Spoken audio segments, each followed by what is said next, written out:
వెంకటేశాయ. సాధన సోపానంలో సభ్యులై ఆత్మీయులైన అందరికీ నమస్సుమాంజలి. మోహన రూప శతకంలో 71 పద్యాలు అయ్యాయి. మీరందరూ ఇన్ని రోజులుగా ఈ పద్యాలను శ్రద్ధగా వింటూ అనేక విధాల స్పందిస్తున్నారు. మీ సహృదయతకు సర్వదా కృతజ్ఞుణ్ణి. ఇంతవరకు ఈ శతకంలో భక్తుని ఆర్తి, అర్చన అనే 2 అంశాలు పూర్తయ్యాయి. అర్చనలో భాగంగా కేశవనామాల అర్థాన్ని ప్రత్యేకించి తెలుసుకున్నాం. మనం ఈ విధంగా చేస్తే భగవంతుని అనుగ్రహం కలుగుతుంది అని మనకొక మార్గాన్ని చూపించిన దయామయులు గురువులు. కనుక గురుస్మరణ అనే పేరుతో 11 మంది గురువులను ఇక మీదట స్మరించుకోబోతున్నాం.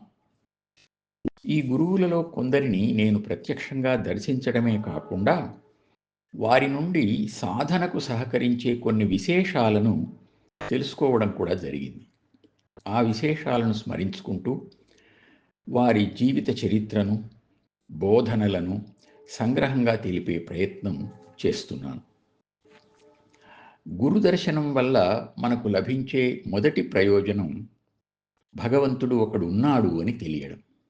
వారు భగవద్ దర్శనం చేస్తూ సాక్షాత్ భగవంతునిగానే ప్రత్యక్షంగా కనిపిస్తారు.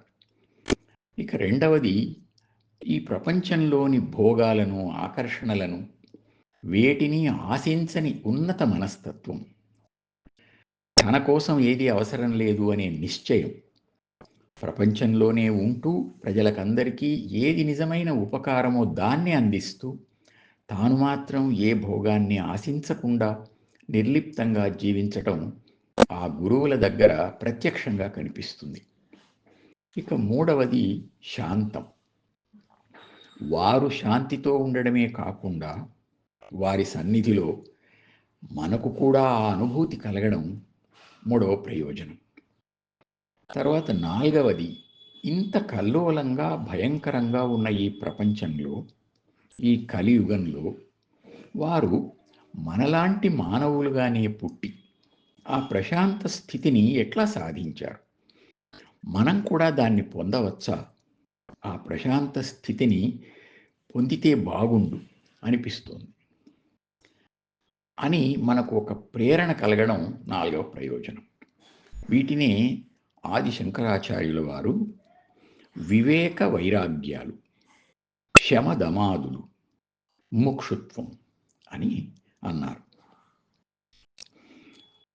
నిత్యానిత్య వస్తు వివేక, ఇహ అముత్ర ఫలభోగ విరాగ, శమదమాది సాధన సంపత్, ముముక్షుత్వంచ అని. కనుక వివేక వైరాగ్యాలు, శమదమాదులు, ముముక్షుత్వం అనే ఈ 4 అంశాలు నిజమైన ఆధ్యాత్మిక తత్వాన్ని అధ్యయనం చేయడానికి ఇదే అర్హత. ఈ 4 గుణాలు ఉండడమే అర్హత అని అన్నారు. కనుక ఈ 4 గుణాలు తప్పనిసరిగా ఉండవలసినవి.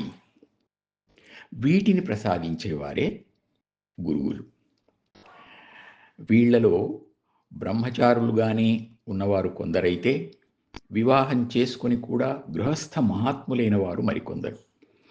కనుక జీవితంలో మనం ఏ విధంగా ఉన్నా, ఏ బ్రహ్మచారులుగానో గృహస్థులుగానో ఏ దశలో ఉన్నా, ఇది ఈ గురుస్మరణ అనేది సాధనకు సహకరిస్తుంది అని ఆశిస్తూ ఈ గురుస్మరణను చేసుకుందాం.